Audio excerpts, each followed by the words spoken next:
बिस्मिल्लाहिर्रहमानिर्रहीम। अस्सलाम वालेकुम। Welcome to my channel this health care में खुश आमदीद। आज आपको पेशाब में जो कतरे आते हैं या पेशाब में जो धात के कतरे आते हैं, इस मर्ज़ के हवाले से एक बहुत ही अच्छा, बहुत ही ज़बरदस्त इलाज बताने आया हूँ।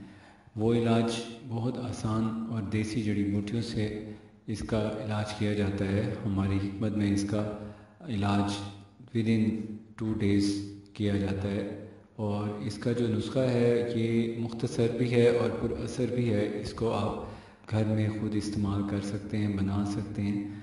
तो इसके अंदर जो इंग्रेडिएंट्स इस्तेमाल होते हैं वो सिर्फ़ एक जड़ी बूटी का बीज और इसके साथ दूध और पानी का इस्तेमाल, ये इसका मुकम्मल कोर्स होता है।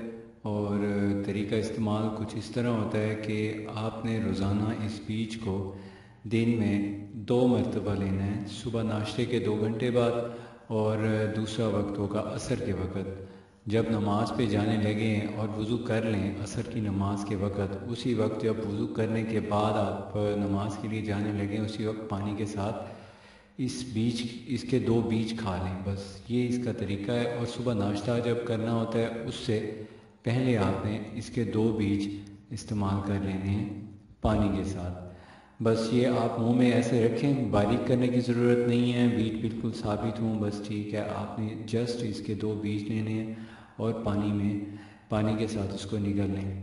उसके बाद आप तकरीबन 1 घंटा एहतियात करें, ना खाएं ना पिएं। प्यास लगती है पानी पी सकते हैं, नहीं तो अगर प्यास नहीं है तो पानी भी ना पिएं और कुछ खाएं भी नहीं। उसके बाद फिर आप तकरीबन 1 घंटे बाद जब प्यास भूख ज़्यादा लगे तो फिर आप इस तरह मैंने आपको बताई है। आप एहतियात जो करनी है वो नोट कर लें। एहतियात ये होती है कि आपने हर रोज़ कोशिश करनी है कि कम अज़ कम दिन में 2 दफ़ा या 3 दफ़ा, बस हर 3 दफ़ा मैक्सिमम और 2 दफ़ा मिनिमम आपकी जो लिमिट है खाने की होनी चाहिए।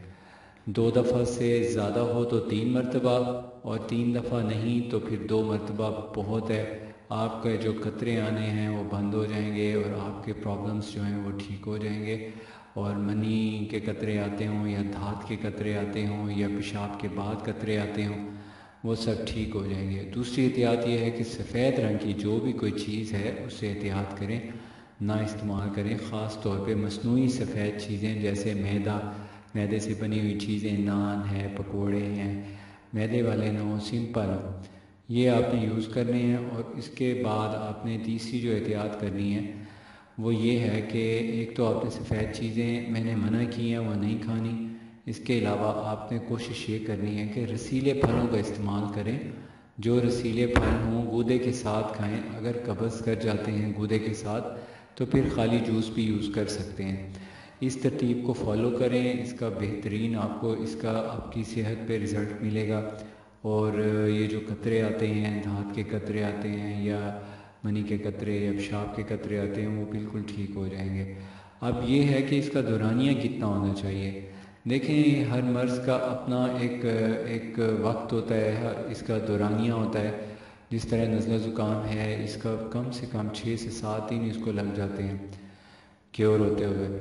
ये अपना टाइम पूरा करता है। जिस तरह ये कतरों का मसला है ये ठीक तो 2 दिन में हो जाता है, लेकिन अगर आप इसको एहतियातन 2 दिन और कर लें तो ज़्यादा फ़ायदा होगा। मैं आपको जो नुस्खा बताता हूँ बिल्कुल ऑथेंटिक होता है, रिजल्टेड होता है, बेहतरीन इसके रिज़ल्ट्स होते हैं। आप अपनी सेहत का ख्याल रखें और अपनी दुआओं में मुझे भी याद रखें। मुझे नेक्स्ट वीडियो तक इजाज़त दें। अगर मेरा चैनल आपने अभी तक सब्सक्राइब नहीं किया तो प्लीज़ सब्सक्राइब कर लें। अल्लाह हाफ़िज़।